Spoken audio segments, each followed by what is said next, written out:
Welcome guys to another chess analysis. Now, everyone knows how Hikaru is such a dominant force in chess nowadays. However, today, we're actually going to take a trip way back in time to 1991, just to realize that this was inevitable. It was inevitable that Hikaru would dominate the chess world, and if this game doesn't convince you that he was a chess prodigy, well, I honestly don't know what will. So let's just get into it. With the white pieces, we have our 2200 11-year-old already FIDE master, Hikaru Nakamura, against a 2100 Marian Waxman. Like I said, this game was played in 1991, and the game started with e4. We have e5 by black, knight f3, knight c6, and d4. Hikaru goes straight for the Scotch game, a very aggressive opening, very classic, but very, very aggressive. Hikaru just wants to bust open the center as soon as possible and have some fun, really. The game continued with the classical line. We have e takes on d4, knight takes, and bishop c5. Black just starts developing his pieces while attacking this vulnerable central knight.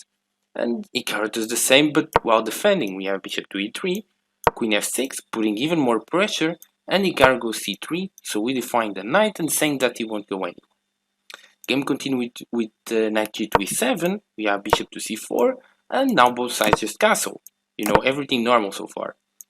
Black goes knight e4, just attacking this very strong white square bishop, and Hikaru just takes it away to e2. And so far, like I said, this is basically a textbook opening. You know everything according to the book, nothing wrong so far, and basically Hikaru just showed us that at 11 years old, he already knew way more of this opening than his future student. And here we go. We get the Scotch opening. So XUC is very comfortable. I think this is the main opening he's been playing a lot. Bishop c5 is not a move I like here. Is this completely fine at advanced level? I'm worried about the plans, the process here, because you have a bishop like this, it can become very vulnerable right away. So I'm not sure that I like the variational approach here. No, please don't.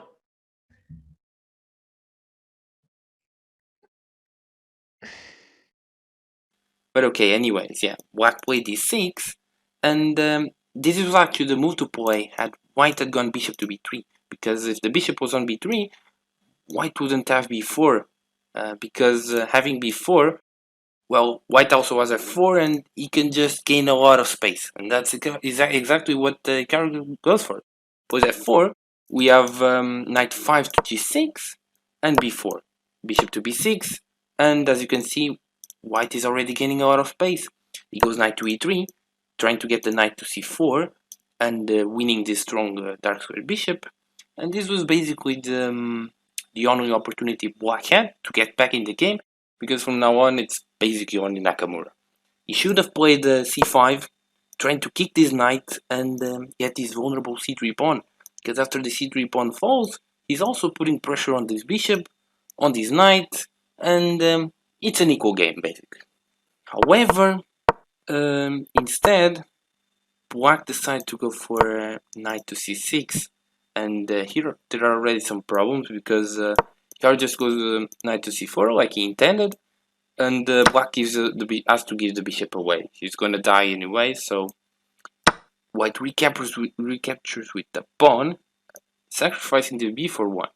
However, it isn't really wise to take it because, yeah, there are just 3 bulldozers looking to knock at the Black's king's door. So instead, Black goes queen to e7, putting pressure on e4, just trying to chip away at White's really strong center. And again, same team. White can just push his pawns while gaining a lot of space. Look at these vulnerable knights. And so yeah, Hikaru just goes for it again. We have b5, knight to d8, and f5. And after f5, Black has to go knight to h8 and just take a look at Black's miserable positions. The most advanced piece he has is a pawn and it's on d6. So yeah, overall, a really sad position. White plays bishop to d3 now, defending this pawn and also perhaps opening some window for his pieces to come and join the fun. And Black goes f6, because at some point Hikaru was intending to push f6, so Black does it himself and blocks it. Now the game continued with rook to f3. Hikaru just starts readying his rook to pull out what was king, and black goes g6, which is basically the nail in the coffin because he's weakening his king too much. Sure, he's trying to get at this strong pawn formation.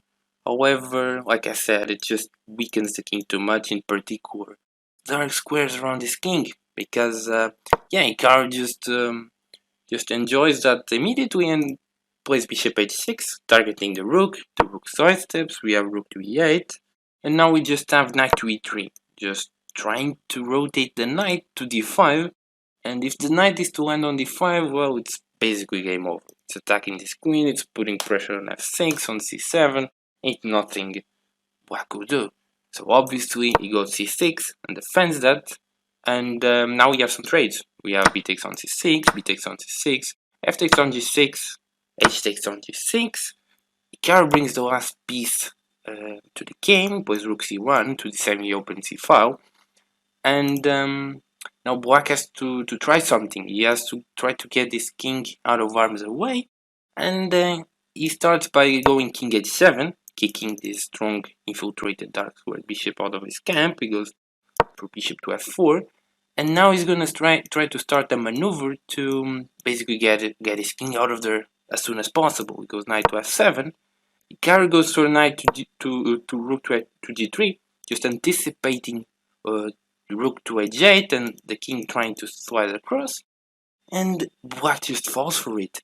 We have rook to h8, and now we have a brilliant queen to h5. Hikaru already saw this from way from afar, and yeah, we just have this incredible brilliance on the board, and black just had to play king to g8 because yeah, addressing the elephant in the room, if the queen is to be taken, well, we just have e5, and just take a look at these bishops along with this rook, just completely murdering black's king. Black has to go f5, and even though he's 9 points of material ahead, there's nothing he can do, because then after knight takes, again, he's threatening to remove this knight and mate the black king, so you kinda have to give your queen away. And after something like takes, and the bishop takes, because this knight is already threatening a lot of fossils, like you would say, and let's say the king goes to h6, there's no other option. Well, after check and king back to h7, it's just a matter of bringing your other rook. There's a lot of discoveries with this bishop. Even though Hikaru is only a pawn up, there's no motivation to play this as black. It's just useless. So black saw this and he tried something, I guess. He went king to g8. However, this isn't that complicated for white. He just takes the pawn with check. We have queen takes c6, king to f8. Now instead of giving the check directly, Hikaru goes first for d5. It's the best engine move. I mean, doing this at any age is impressive, but doing it while you're 11, I mean, come on, it's just unreal. Going d5, you know, Hikaru basically wants to get his knight to d5 to join the party and really put the nail in the coffin. And if black is to ignore this, well, he's just gonna take and play knight d5 himself. So black tried c5 to close the position. However, this is exactly what Hikaru wanted, because now we just have queen to d7, king to e8, and after bishop to b5, you know, this diagonal has been opened when black played c5. So black has to block, we have bishop to d7. However, now after knight f5, there's absolutely nothing black can do, and it just resigns this beautiful game, because yeah, queen can't go anywhere. If she takes this pawn, well, there's a forkaroo here, because let's say here, eating the queen, eating the king, and eating the knight as well. If the knight takes, well, it's just mate here, right? There's really nothing you can do. I mean, everything is falling, so you actually have mate here, so yeah. And if he goes to f8, well, it isn't fun as well, because now you can actually take with the bishop, because if the queens are to be traded, well, it's just mate. I mean, take a look at this. Every black piece contributing to getting the king stuck. Amazing. and the queen can't really go anywhere. If the knight takes again, it's just straight up mate. So seeing this, I mean, it's completely fruitless to keep playing, and Black just resigned after knight f5, and yeah, that's basically the game. So hope you were convinced that this guy Hikaru kinda knows what he's doing. But yeah, hope you guys enjoyed, and yeah, catch you on the next.